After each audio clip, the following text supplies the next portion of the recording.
Don't miss today's episode with Will McGuire of Incolo, formerly CrowdfundNC, to discuss the future of crowdfunding and how you can invest small amounts of money in your local company.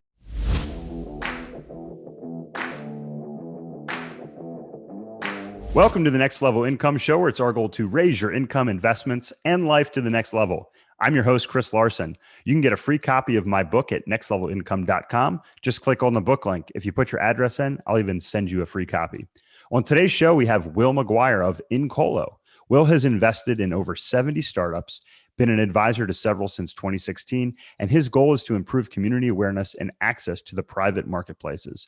Blending traditional and newer models, Will believes our region is at the ground floor of one of the greatest growth periods it has ever seen, which will be led by a community of individuals, families, entrepreneurs, and partners who build really great companies and reinvest together.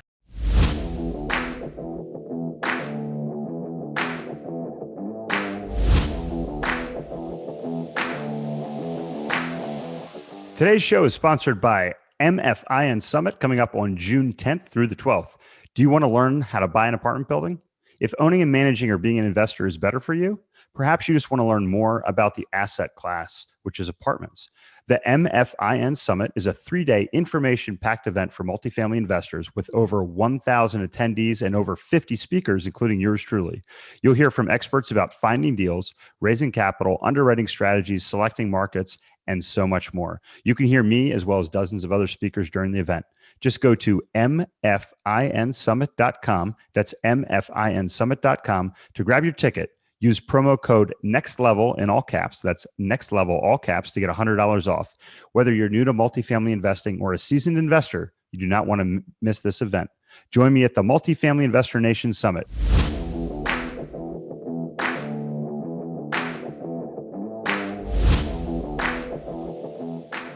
Will, welcome to the show. Thank you. Happy to be here. Yeah, I'm excited to have this conversation today. I talked about in the intro how you now are running Incolo, and we're going to get into kind of why the name change and what crowdfunding is. But before we do that, for the audience, if you don't mind, Will, share a little bit more about your background, how you ended up in the role you are today. Yeah, I'd be happy to do that. But first, I wanted to say congratulations. I understand it's 20 years of dating for you and your wife today? Oh, yeah, you remembered. Yeah, so it's the day we're recording here in about, I don't know, 5 hours will be our official 20-year anniversary of our first date. So man, it's exciting. Yeah. Well, we'll keep this as brief as possible because I'm sure she wants to be with you. And she'd be with me 20 years. She'd probably be like, we're gonna celebrate this weekend. Being middle of the week, it's like, you got kids, you're running around doing stuff, but we definitely recognized it this morning. That's great. It's fantastic. Well, I'm happy to be here, and thank you for letting me be on here. Going back to your original question, a little bit about me was I got started out when I'll start state. I went to NC State. I was in my, senior year. We were shutting down Hillsborough Street for all-day street festivals to raise money for charity. It kicked off street construction for that area. Had multiple stages up. It was a lot of fun. I was finishing out aerospace engineering, and I was doing application programming. And then in my entrepreneurial class, we were trying to find out how to grow hops, for beer production, other things like that commercially in North Carolina, because they're looking for a new cash crop. And lo and behold, I was engaged to my wife, or fiance at the time, wife now, and she was in ministry. And so I said, well, after I graduate, I can pretty much follow her anywhere. As long as she doesn't get a call to Alaska, I can do event production, I can do technology, and we can brew beer. So it'd be great. I can combine all three, but she got a call up to Richmond, Virginia, where I worked for a global company at the time, doing a lot of programming or program work on big systems, worked with a large media company in the US people probably recognize during a Berkshire Hathaway acquisition, worked for one of the largest renewable companies that does a bunch of hydro plants across the US and Canada. And I was working with an acquisition firm up in New York. I was doing more of the management of their application teams. website. But all that led me to another company called, well, I don't know if I can mention the name here, but I'll just say they were a public benefit corp, which a lot of people are like, what's a public benefit corp? So I just tell them, well, it's a company that wants to do more with their money than just money to the man. And so good examples of public benefit corp, Patagonia, Newman's Own. They just structure their companies in a way where they do really great business, but they want to do something else with the net profit. Yeah. So people work callings they're called to, but they do something different than net profit. Well, when I was working with that consulting firm that had set up a consulting firm, no different than a Bain or BCG in that world, it led me into this other world that I found called investment crowdfunding, where anybody can be an investor. And I thought, this is kind of cool. I can put in money in the stock market, but I didn't know I could diversify like in tech companies that were not on the stock market. I didn't know that world existed. And so and about what year was that? 2018, I believe. Oh no, my first 2016. Yeah, 2016 is the first time I got into that. And then moving forward after that, I was down at Innovative Valley because we were trying to figure out how to get back down to North Carolina. And I saw just tons of founders complain about lack of access to capital. I'm looking down at my portfolio on my cell phone. I'm like, I've got like 12 companies in here that are in like California and Texas and Boston that have all raised money from the crowd. And they're not breweries and restaurants. They're like fintech, agtech, medtech. You know, some of those companies have already exited now. And I could not figure out why this wasn't going on in North Carolina. And so my whole motivation was, I'm going to allow founders to tap into capital from their community and then leverage that crowd to help them grow as companies. And that was the whole auspices for starting what is now Incolo, was CrowdfundNC at the time, or restart of CrowdfundNC. I love it. And that's how we got connected, Will, through the kind of the venture capital space, if you will, and through the entrepreneurial space. And I guess, so I love your engineering background. I think maybe that's why we relate. But talk a little bit, you guys just changed the name to Incolo just here recently from NC Crowdfund. So before we get into kind of like what crowdfunding is and kind of, it's actually still in its infancy as far as I'm concerned, but what is Incolo and why the name change? That's great. Well, Incolo was because we wanted a brand that better represented what we did. And it actually came by, I won't call it accident, but it came by in a really unique way. So we're sitting in a rebranding exercise with the team. And on the first day, we're just throwing adjectives up on a board. And one of the adjectives was juicy because, we work with a lot of little people too that are learning about this world of building businesses. And one of them said, what we do is juicy. And then we had a couple others up there, innovative, connected, community, locality, and just a whole slew of them. And one of our team members said, man, I guess we just have to combine some of these. Our team member goes up to the board and throws three together and just goes, Incolo. And I'm like, man, I kind of shrugged it off, to be honest with you, because I was like, it can't be that easy. But that's literally what was going through my head. Like, it can't be that easy, So is that innovative, connected, and local? Is that it? Yeah, or community. The founders we talked with has said, keep it kind of nondescript so that people can interject their own words in there. INCLO. Sure. But, like Anya is the one that went up to the board and went Incolo. And 2 days later, as we're thinking through brand names, we couldn't find one we all liked. So we said, why don't we go back to that Incolo name? And Anya's on her computer. She's like, guys, Incolo is a word. We're like, what? Is it really? It's actually a word. It means I or to cultivate. And we're like, hands down, that's exactly what we're doing. We're cultivating communities. How about that? I had no idea. Now I'm looking it up. I'm like, wait a minute. Like, is this really? How about that? I had no idea. I thought it was the name that you guys came up with. Yeah. That's pretty wild. That is pretty wild. And that's perfect for what you guys do. Absolutely. So all right. So Incolo, we touched a little bit on crowdfunding. I heard of this, crowdfunding through, one of the platforms where you can fund, like, I think the first thing that I looked into was, it was one of the first smartwatches, like before the Apple Watch came out. And I was like, oh, this is really cool. Like, you can fund this company, but it's so much more. So I think a lot of people will. A lot of our listeners, they're fairly familiar with like what a 506B, it's Reg D, 506B or 506C offering is. So if you're listening, you probably know what a stock is, you know what a bond is. You may not know what a private offering is or private placement, but real quick, so a 506B or C offering, it's a private placement.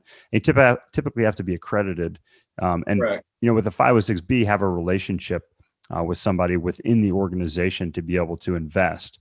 Now, over the last, what would you say, 5 to 10 years, they have expanded some definitions and some platforms to allow people to have access to this space. And at Next Level Income, we like to say, invest like the rich do. And the rich like to invest in these private placements. So talk about how crowdfunding and some of the regulations have taken this a step further, Will, to really democratize the ability to invest in these companies. Yeah, sure thing. So, the whole industry kind of started out back when AngelList got started. If people are familiar with that platform, and AngelList, yep. Because a lot of people are familiar with AngelList. They're like, oh yeah, we group investors together, they're accredited, and put them into these 506B offerings. And a lot of the tech companies that people are familiar with, actually, that are on the stock market, actually were probably part of an AngelList round. I mean, you can go to the website and see it. Around that same time, the whole point in that is around the same time, a lot of these people that wanted to democratize the capital were going to see basically with the argument of like, why is it legal for somebody to take their entire paycheck or take their entire life savings and go put in a lottery ticket in their corner store or go put it in Vegas on black, but they can't even take $100 and go invest in a startup company or commercial real estate or just something that is, in the private markets in the backyard. So it took 4 years and they approved a regulation, a securities exemption similar to 506B or more akin to 506C, where you can publicly solicit. The only difference is that a founder can raise at that time up to $1,070,000 from anybody on basically friendly founder terms. And that could be equity, it could be debt, could be, a debt-based instrument like a revenue share. I'm not sure if people are familiar with that or not, but basically a company carves off a portion of the revenue to pay back the return. But what was really neat about that is flash forward now, we've got almost $1 billion, if not surpassed $1 billion raised across regulation crowdfunding, and this other one, Reg A Plus, which allows companies to raise up to 75 million. And now regulation crowdfunding allows any founder to raise up to 5 million a year. 5 million. That's a big jump. Yeah. And that all changed March 15th. There were, I think, at least 2 rounds that I know of that closed out 5 million within the first week. That's impressive. So talk about the mechanics of that, Will. So how does that work? Because if I want to go buy a stock, I go on my Fidelity account, or I go on Robinhood or one of these. And now it's kind of similar, right? When I started investing in the stock market, there was like, we were coming out of the period where you had like round lots, where you had to buy like 100 shares at a time. Yep. You had odd lots, and there was these high broker fees. And then, Schwab was kind of when I started investing, had this ability. Now with Robinhood, you can buy like a fraction of a share, like down to, almost cents worth, right? Or a couple bucks worth. So how does this work kind of mechanics? So if somebody says, hey, this is interesting, like how does that actually work to get the money out of my hand into the founder's hand? Great question. It's very similar to the way people are accustomed to Robinhood working. It's just in the private market instead of companies on the stock market. Okay. So for example, the other day on one of the platforms, there was an offering for an aerospace company, and the minimum investment size was $1. So if somebody wanted to go invest in that company, they went to their cell phone or to their computer, and they basically just plugged in some basic information like they would on any setup of any type of bank account or brokerage account. What's my name? What's my social security? Am I investing as myself or an entity? Put in their bank account information, transfer funds. So the whole process is designed to take, 3 or 4 minutes from initial registration all the way through investing. That's incredible. And then founders, smaller companies that are out there. So give us some examples, whether it's, of companies we might have heard of or local companies that you're working with that are using this type of platform to raise money. Yeah, great question. Well, I mean, one of the neat parts about this this new way of raising capital or new way of people investing is it's really across every single industry. So while I can't talk about like current companies that are raising today, one of the companies that we worked with in the past was Battery Exchange, and they essentially were like the red box for battery rentals. So if you think about it, if you're stuck, you're trying to go to a convention center, or you're trying to go to a bar or restaurant with your friends or family and you don't want to be tied to a wall, there's a whole generation now where there's a whole stress associated with their dying. Yeah, it is right. like it's a serious psychological concern. I mean, their whole business kind of went around the practical need to be connected with other people, especially like our children when they may be away. Not mine, because they're not old enough yet for a cell phone, but there are many that are. And so so when COVID hit, obviously that had an impact on the company because bars and restaurants and convention centers shut down. Yeah. But they had closed around and they leveraged their crowd to pull them into industries that you wouldn't typically think rentable batteries are used. I can't share all of those, but they basically leveraged their crowd strategic mechanism to keep their company alive and growing during that time, which was really, really cool. That is pretty cool. So circling back on Incolo, former CrowdfundNC, right? I always want to see CrowdfundNC, but formerly CrowdfundNC. So you mentioned in your intro that you saw all these companies doing this, from Silicon Valley and what we're associated with. You wanted to bring it here locally. So tell us a little bit more about Incolo's mission, what you're focused on now. Yeah, basically Incolo's mission is to provide a community of founders and experts and all the resources a founder really needs to grow their company. Because at the core of investing, let's say a company is not raising capital or capital raise isn't what they need to pursue. Well, if they're going to grow as a company, they still need to be a great company. They have to figure out how they're going to fund the company. And so our core services actually focus around helping a founder basically have a push button. They can get an answer to any question they may need an answer to, or partner they may be able to partner with to drive sales. But at the end of the day, when companies do need to raise capital, they've got access to this greater resource that's out there. And the funny part is the majority of the nearly $1 billion that's been raised in the industry is actually coming from people that are connected to the founding teams, either in the first or second degree networks. And a lot of times no people haven't invested in this way or don't even know exist. Yeah. And so what's happening is it's actually generating a whole base of investors that are coming into the process that say, that's really neat. I've never considered myself as an investor, but when we boil down what investment is, really it's just putting money in companies that you think can generate financial return, that you believe the team running them can generate that return. And in a lot of cases, in most cases, we're doing it for more than just the financial return. It has all sorts of other returns locally. So a lot of the founders we look with are, they look at a strategic, if an investment crowdfunding round is strategic for them, it's normally because they can define not, philosophically, how is that aligned to give a crowd potential opportunity for the rewards that can be generated, but also strategically, how is that aligned to sales process or supply chain or something else like that. Yeah, no, I love it. And the thing is, I've been associated with Venture South, which we started as Asheville Angels here in 2015, I think it was. I joined shortly thereafter.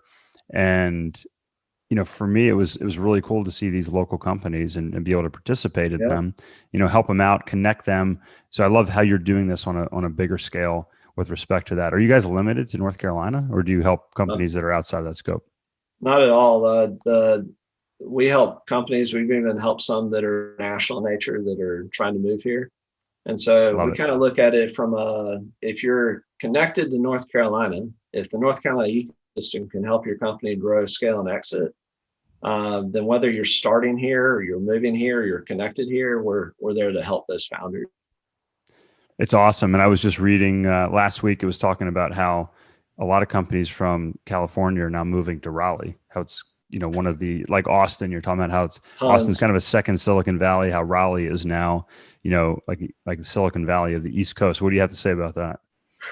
Well, there's been a lot of talk for a long time that, we're going to be the Silicon Valley, East Coast going to be the Silicon Valley the East Coast or whatever the phrase is. And I don't think this area is going to become that. I think what's kind of unique that I found in North Carolina or the Southeast in general is there's a lot of little fragmented ecosystems. And what I mean by that is that a lot of value creation happen within each one of those. You know, you got AR and VR, we've got healthcare in multiple pockets, we have fintech in multiple pockets. And sometimes they don't talk to each other. But what happens in that is a lot of innovation. It's not single thing. Right. So I think if a Silicon Valley of the East Coast did arise, I think what would happen is that we would get a lot of innovation in those different pockets. And then there's ability for partnerships where founders and partners can cross-pollinate with each other so that the best idea that the market wants kind of wins out and people are more collaborative in the process. We call it co-opetition. Love it. So they can be competitive, but there's always opportunity to work together. It just depends on what the market needs at the time. Yeah, it's the abundance mentality. I mean, you know, you look around and, you know, we share information and you help each other out and you make these connections, and it's not a fixed pie, especially in a market that's growing like this. And we love Raleigh, Charlotte, obviously Asheville, where I live, you know, this whole stretch. And I would even add Winston-Salem in there. All these areas are bubbling up with entrepreneurs that have moved to this area from other areas of the country. So I think we're just getting started, even though, you know, it's been happening. The Research Triangle, I mean, geez, I was in college and people were moving there. So it's been going on for a long time. I'd agree with that. And I'm sure as you're talking with, you know, traditional funding groups or other funding groups in this area, I mean, I even know a couple of funding groups that were purely regulated to parts of the country. And they said, we're only focused on the Southeast now. And when I ask them why, they say, well, the Southeast has the same talent pool. They have just as high quality founder density, is just smaller. So their whole vision is making that density thicker, so it becomes an even higher quality entrepreneurial community. And I think that's a cool statement coming from somebody from the outside moving in. Yeah, no, it is. And I think we're going to keep seeing it as people move from, you know, California and Northeast. And you just see a ton of net in migration here. So, okay, so what are types of investments that you guys focus on, Will? What are some types of companies that have come through the program so far? Oh, great question. We've had everything from like battery exchange, which I mentioned, to med tech companies that, you know, have the potential to save people's life and walk again. We have distilleries that come through. I like the sound of that. Real estate. Say what? I like the sound of that. Oh yeah. People tend to like the place we can go to enjoy provisions. But, you know, like it's the whole diversity of the entrepreneurial community. I mean, the outside companies looking to grow and scale within. I mean, we've got people that are working on blockchain projects too, not the hey, crypto, let's go launch an ICO project, but how are we using the core fundamental technology shift to, you know, the decentralized node to actually move our business forward. So, I mean, the whole diversity that you can imagine that's across North Carolina from a business perspective, our goal is that we can serve all of that. And it's because the process of building a great business is very similar. The context is different, but the partners are already with the network. Yeah. No, I love it. And, you know, just checking out the platform and seeing the diversity of companies on there, it's really cool. I think with, you know, the millennials, kind of the way they've been investing, and now Gen Z, which I've been really impressed with, you know, this small group of Gen Zers, I'll call them, that I've come to know here over the past 6 months. They're very different than the millennials. And I think they're very entrepreneurial. They're very driven. It's going to be really cool to see how this really affects them. So I guess tell the audience, what is your focus going forward? And then how can they learn more about Incolo and potentially participate in some of the things that you guys have going on? Yeah, great question. So Incolo's focus moving forward is just surrounding founders with the resources and experts and community they need to thrive. And then when those founders have needs for funding, there are plenty of options out there. So I'll give you an example right now. We've got a founder from a business advisory perspective from Incolo side that we're working on for a new business that's out there. And when looking at capital path, that founder's considering using like SBA funding plus, you know, public funding. So there's all sorts of creative ways that founders are looking to, you know, capital stack the path, whereas other founders we have, they're working on approach for driving purely through sales channels. And they're able to leverage the partner network to say, where's their mutual alignment for our company to grow and help, disrupt a space, but we can do it together now. And they're looking at that from a partnership perspective. So it's really super interesting to see what's happening right here in our backyard. Yeah, no, it's awesome. So how can people learn more about Incolo and participate? They can just go to Incolo.io. And for anybody that's just interested in what's out there, that's connected to North Carolina, we've got a site called ncgrind.com. It's right off the Incolo.io website. So incolo.io. And we centralize and link everything from there. But we put together NC Grind from an investor awareness perspective, because we had so many people asking us, well, what's being built in our backyard? Yeah. And so the majority of the companies on NC Grind, like, we haven't even helped those companies yet. They're out there that are just publicly raising capital from the community. And so we show their story and just show what's being built in our backyard. I mean, it's really cool. Some of the companies that are here that I didn't even know were located here. Yeah. But we found out about that through the fact that they chose to open up an investment raise to the public. And then people can go learn about what's actually being built in our backyard. And that's a really cool story of us, I would say.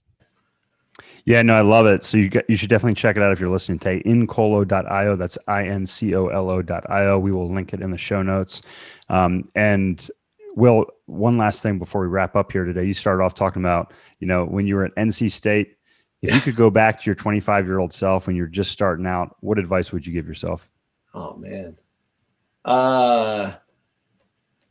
That's a great question. I'd probably say just keep exploring, keep being curious, and, don't be afraid of what may be in the future. You just got to keep pushing through, because take all the experience that you're going to wrap along the way, and just know there's a journey that you may not see the outcome, but it's the journey that counts. I love it. It's the journey that counts. I think that's so important. It's like the dog that catches the car. You're like, what next? You got to enjoy the process as you go through it. So, Will, I always enjoy talking to you. Thank you so much for sharing your experience with the audience here today. Again, Will McGuire, check it out, incolo.io. Thanks, Chris. Hey, Chris here again. I hope you found this episode valuable. Now, I have one more thing to gift you. We have a page for my coaching clients where you can get a free copy of my book, as well as much more from previous guests on the show. Just check out nextlevelincome.com/coaching to get a free copy of my book, audiobook, and much more. I'll send you a copy of my book and cover all the shipping costs as a thank you for listening to the podcast. Also, please like, share, and take just 90 seconds to give us a rating on Apple Podcasts.